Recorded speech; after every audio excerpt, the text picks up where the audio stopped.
Hello everyone, कैसे हो आप सब। आई होप आप सब अच्छे हो। एंड कल का जो मेरा एक्सपीरियंस रहा टेस्ट का वो बहुत बहुत बहुत अच्छा रहा। हाँ, कुछ हेडेक हुआ मुझे कल, बहुत ज़्यादा सर दर्द दे रहा था। एंड आने के बाद मुझे लग रहा था कि मैं कौन सी दुनिया से आई हूँ, क्योंकि 2 साल से जब आप घर पे रहते हो एंड उसके बाद कभी आप बाहर निकलते हो, सब लोग से मिलते हो, वो अच्छा एक्सपीरियंस तो होता है। लेकिन मतलब इतना देखो, सर्दी भी हो गया। मैं थोड़ा सा मतलब कल मैं गई, ठंडी हवाएं चल रही थी एंड मैं शाम को 6 बजे आई थी वहाँ से। एंड बहुत ज़्यादा फन भी था वहाँ पे, एंजॉय भी किया मैंने बहुत सारा। एंड एक्सपीरियंस बहुत अच्छा था। लेकिन आप कहीं भी नए जगह पे अगर जाते हो, तो अगर बहुत दिन के बाद जाते हो तो आपका मतलब पूरा जो होता है ये मतलब माइंडसेट चेंज हो जाता है। एंड वहाँ पे गई तो मेरा पूरा इन्वायरमेंट चेंज हो गया। एंड वहाँ पे सबसे मिलने के बाद मुझे इतना खुशी हुआ कि घर आई तो मेरा इतना सर फटने लगा, मतलब इतना ज़्यादा सर फट रहा था कि मैं जो झंडू बाम होता है वो लगाई। फिर मैं पूरा थोड़ा सा ये की, क्योंकि सांस मेरे लेने में कठिनाइयाँ हो रही थी। लेकिन जो वहाँ का क्वेश्चन पेपर था, भाई साहब क्या बताऊँ मैं। क्वेश्चन पेपर का मतलब लेवल जो था ना, मतलब परफेक्ट लेवल था ना, मतलब ज़्यादा नीचे था ना ज़्यादा हाई था। एकदम जितना नीट का लेवल जो होता है ना, वही क्वेश्चन पेपर था। एंड उन्होंने जो क्वेश्चन सेट किया था ना, मतलब इतना अंदर अंदर से घुस के दिया था उन्होंने क्वेश्चन। एक क्वेश्चन था जो कि पी ब्लॉक से था। पी ब्लॉक से उन जो क्लास 11th का था उससे दे दिया था वो 12th का चैप्टर, क्योंकि 12th का पी ब्लॉक उसमें सिलेबस में था, लेकिन उन्होंने 11th का भी दिया था। एंड वहाँ पे मुझे पता चला कि कुछ कुछ ये पुराने टॉपिक्स भी डालते रहते हैं, जो कि पहले प्रीवियस वाला टेस्ट होता है उसे डाले थे। उसमें था एक सिलिकेट्स वाला जो देता है, वो तो आई थिंक कि वो डिलीट हो चुका है, बट फिर भी वो डाला, क्योंकि उन्होंने बोला कि नहीं, ये जो क्लास 12th का जो समरी है वहाँ पे इसका थोड़ा सा इंडिकेशन किया हुआ है, इसलिए वो सारे क्वेश्चंस वहाँ से उठा के उन्होंने डाला। एंड मेरा दिमाग हिल गया था। मैंने सोचा कि यार ये क्या क्वेश्चन है, ये तो डिलीट हो चुका है। एंड लेकिन फिर भी मुझे थोड़ा थोड़ा आइडिया था, तो मैंने वहाँ पे थोड़ा गेस वर्क किया एंड गेस वर्क से मेरा क्वेश्चन सही हुआ। मैंने घर पे आके जब देखा तो वो सही क्वेश्चन था। लेकिन जो मतलब और भी बहुत सारे क्वेश्चन थे जो कि प्रीवियस टेस्ट से थे एंड सिलेबस से बाहर था, लेकिन सिलेबस से वो बाहर नहीं था। वहाँ के जो लोग थे, वहाँ के जो मतलब स्टूडेंट्स थी, वो लोग मुझे बताए कि नहीं देखिए दीदी, आप पहले वाला जो टेस्ट होता है उससे 2-4 क्वेश्चन आते हैं। एंड जो न्यू सिलेबस होता है उससे ज़्यादा सिलेबस मतलब ज़्यादा कवर्ड होता है उससे, लेकिन प्रीवियस चैप्टर्स का भी कुछ कुछ क्वेश्चन उसमें डाला हुआ होता है। तो ये था। तो प्रीवियस वाला मैंने थोड़ा उतना रिवाइज नहीं किया था, तो 1-2 मेरे से केमिस्ट्री के जो क्वेश्चन थे वो छूट गए। एंड बाकी जो सॉल्यूशन का जो चैप्टर, सॉल्यूशन का जो क्वेश्चन था ना, वो भाई मतलब mole concept, solution, electrochemistry, ionic equilibrium, ये सब मिला के मतलब एक क्वेश्चन था, वो बाप क्वेश्चन था। मतलब इतना ज़्यादा क्वेश्चन वो टफ था ना, मतलब आप एक लेवल पर उसको सॉल्व ही नहीं कर सकते हो।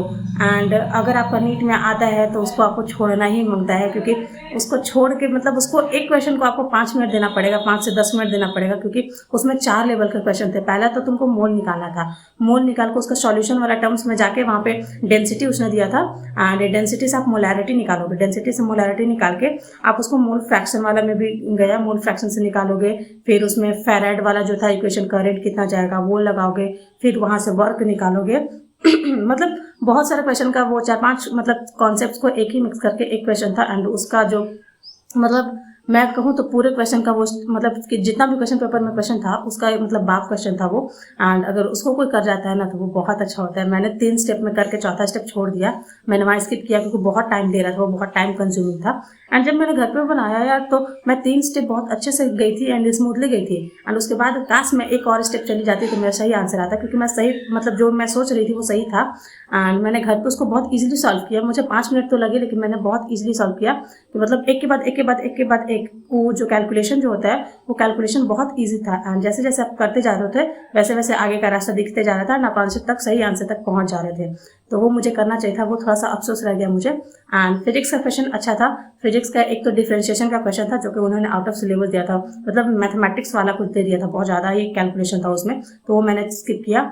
एंड एक मैग्नेटिज्म मैटर का क्वेश्चन था जो कि मुझे आते हुए भी गलती किया मैंने कुछ कैलकुलेशन मिस्टेक किया, लास्ट में जाके मैंने कुछ कैलकुलेशन मिस्टेक किया था।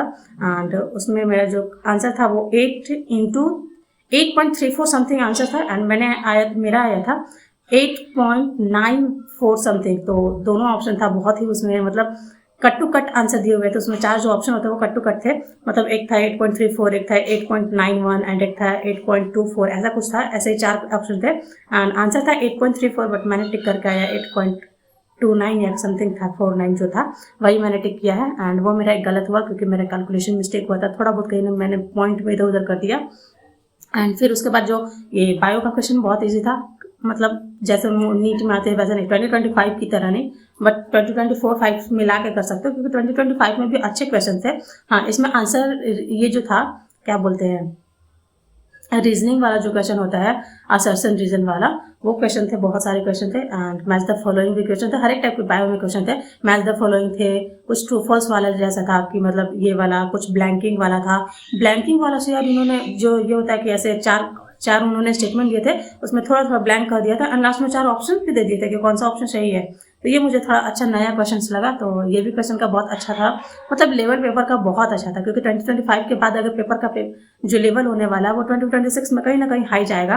एंड अब उतना ज़्यादा कटअप बहुत ज़्यादा जा रहा है, तो उसको कटअप को गिराने के लिए एनटीए थोड़ा बहुत तो क्वेश्चन टफ करेगा ही 2026 में।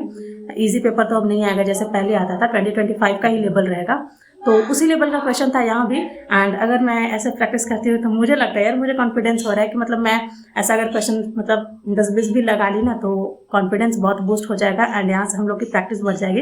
तो लास्ट वाला जो एग्जाम होगा, फाइनल एग्जाम, उसमें हम लोग को उतना ज़्यादा घबराहट नहीं होगा। तो मैंने पूछा, जब वहाँ की जो लड़की लोग थी वहाँ से पूछा कि मैंने यही क्वेश्चन का लेवल होता है, तो उन्होंने बोला कि नहीं दीदी देखो, क्वेश्चन का लेवल ना दोनों तरह से होता है, क्योंकि आप एनटीए को वहाँ पे मतलब एक्सपेक्ट नहीं कर सकते कि एनटीए 2025 का पेपर देगा जैसा, या फिर जो पहले का ट्रेंड था वो क्वेश्चन देगा। तो उन्होंने ऐसा किया है कि मतलब कभी कभी जो टेस्ट पेपर होता है वो पहले जैसे आता था वैसे कॉन्सेप्ट पे देते थे एंड वैसे ही मतलब टू द पॉइंट देते हैं, एंड कभी कभी वो 2025 के पेपर जैसा ही क्वेश्चन बनाते हैं। तो ये मुझे बहुत अच्छा लगा कि ओवरऑल ये प्रैक्टिस करवा के चल रहे हैं, या तो पहले वाला ट्रेंड फॉलो हो या तो 2025 वाला ट्रेंड फॉलो हो, दोनों ही क्वेश्चन मतलब दोनों ही टाइप के क्वेश्चन हम लोग कर रहे हैं। तो वो मुझे बहुत अच्छा लगा एंड इसलिए मतलब अरे यार फाड़ू क्वेश्चन था, मतलब टोटल मतलब अग्री, मतलब पैसा वसूल था टेस्ट पेपर। मैंने कल दिया 800, जो मेरा हाफ पेमेंट बचा हुआ था मैंने वो पे किया, तो मुझे थोड़ा ना कहीं मतलब जैसे ही गई थी मैं वैसे ही उसको पे की, तब मुझे टेस्ट में बैठने के लिए मिला एंड उसके बाद एक पास जैसा कुछ मिला, तभी टेस्ट में एंट्री थी। एंड जब मैं वो पे की ना, तो मुझे थोड़ा बहुत लगा कि अरे यार क्वेश्चन अगर मतलब ऐसे होता है ना कि होम टाउन में हो तो अच्छा क्वेश्चन का अगर लेवल नहीं हो तो मेरा पैसा बर्बाद जाएगा या फिर कुछ भी टाइम वेस्ट जाएगा। क्योंकि मुझे देखो 1 घंटा ये क्वेश्चन जब मेरा था, क्वेश्चन पेपर आने वाला था 2 बजे से स्टार्ट था टेस्ट, लेकिन मैं गई थी 1 बजे घर से, मेरा 1 घंटा इधर वेस्ट हुआ। 5 बजे क्वेश्चन खत्म हुआ एंड मुझे घर पे पहुँचते 6:30 बजा, मेरा 1.5 घंटा उधर खत्म हुआ। तो मुझे लगा कि ये टाइम वेस्ट कहीं मत मेरा हो जाए, अगर मेरा टाइम वेस्ट हो रहा है एंड क्वेश्चन का लेवल अच्छा नहीं होगा तो मुझे ये टेस्ट अनफॉर्चुनेटली छोड़ना पड़ेगा। लेकिन जब क्वेश्चन का पेपर देखी ना, जब दे के निकली 5 बजे मैं, तो मतलब पूरा मुझे लगा, माइंड में मेरा यही चल रहा था कि नहीं यार पैसा वसूल क्वेश्चन पेपर था ये। एंड अगर ऐसा ही क्वेश्चन लेवल आया तो बहुत ज़्यादा मेरा कॉन्फिडेंस बूस्ट हो जाएगा, मेरा बहुत ज़्यादा प्रिपरेशन हाई हो जाएगा। एंड देखो यार, जब भी आप मॉक टेस्ट देते हो ना तो कॉन्फिडेंस आपका बूस्ट होता है। या फिर देखो कभी कभी मार्क्स, मेरा पता नहीं मार्क्स कैसा आएगा, क्योंकि मैंने अटेम्प्ट तो किया है, अब मार्क्स क्या आएगा क्या नहीं आएगा वो तो आंसर शीट आने के बाद पता चलेगा एंड जो मार्क्स आएगा, रिजल्ट आएगा तब पता चलेगा। लेकिन जो मतलब क्वेश्चन का लेवल था ना वो बहुत अच्छा था। देखो नंबर कम भी आएंगे मेरे चलेंगे, क्योंकि मैं डिमोटिवेट नहीं होने वाली हूँ। 2 साल का मेरा एक्सपीरियंस है कि मैंने जब भी डिमोटिवेट किया है अगले टेस्ट में मैं अच्छे से परफॉर्म नहीं कर पाई हूँ, इसलिए मुझे डिमोटिवेट नहीं होना है। ऐसा मतलब कोई भी मॉक टेस्ट का अगर रिजल्ट खराब भी आ रहा है तो उसको अच्छे से देखो ना, यार हाँ यहाँ मेरा कम आया है तो चलो अगले टेस्ट पेपर में मैं अच्छा करने वाली हूँ। ये मतलब ये माइंडसेट लेके चलो, आप डिमोटिवेट मत हो कि तुम्हारा नंबर कम आया अगले टेस्ट में भी परफॉर्म नहीं कर पाओगे। तुम ऐसे लो उसको कि अरे ठीक है यहाँ मेरा गलती हुआ है, यहाँ एनालाइज करो कि ये गलती किया मैंने एंड अगले टेस्ट में बेटर परफॉर्म करो। वो बहुत ज़्यादा ये मतलब माइंडसेट बहुत अच्छा होता है। एंड कभी कभी नंबर ज़्यादा भी आता है तो ये भी मत सोचो कि अरे यार मेरा तो ये बहुत अच्छा नंबर आया है, मैं बहुत अच्छे से नीट स्कोर कर सकती हूँ एंड उसके बाद पढ़ाई करना बंद कर दो, ये भी नहीं होना चाहिए। आप हमेशा बैलेंस वे में चलो। आ रहे नंबर वेल एंड गुड, नहीं आ रहे हैं तो भी ठीक है, क्योंकि देखो आ रहे हैं तो नंबर तुम और मेहनत करो कि नहीं और ज़्यादा मैं करते रहूँगी, ऐसे ही करते रहूँगी तो इसमें मेरा प्रिपरेशन अच्छा हो जाएगा। एंड अगर नहीं आ रहे हैं तो तुम उसका अच्छे तरीके से लेके चलो कि यार मुझे रियलिटी चेक मिल गया कि नहीं मैं यहाँ स्टैंड कर रही हूँ, अब मुझे यहाँ स्टैंड करने के लिए बहुत ज़्यादा मेहनत करनी पड़ेगी ये गैप को फिल करने के लिए। तो बस यही था मेरा एंड बहुत ज़्यादा अच्छा लगा। एंड कल मैं लाके सो गई थी क्योंकि मुझे इतना ज़्यादा सर फट रहा था कि मैं नहीं पढ़ी हूँ।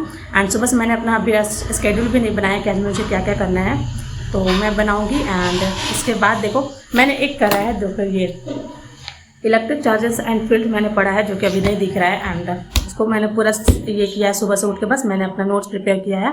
एंड उसके बाद मैं देखूंगी कि मैं क्या करने वाली हूँ, अपना शेड्यूल बनाने वाली हूँ, क्योंकि अगले टेस्ट के सिलेबस के हिसाब से मैं अपना शेड्यूल बनाऊंगी। एंड वो अभी सिलेबस नहीं आया है, आई थिंक 10 बजे आएगा।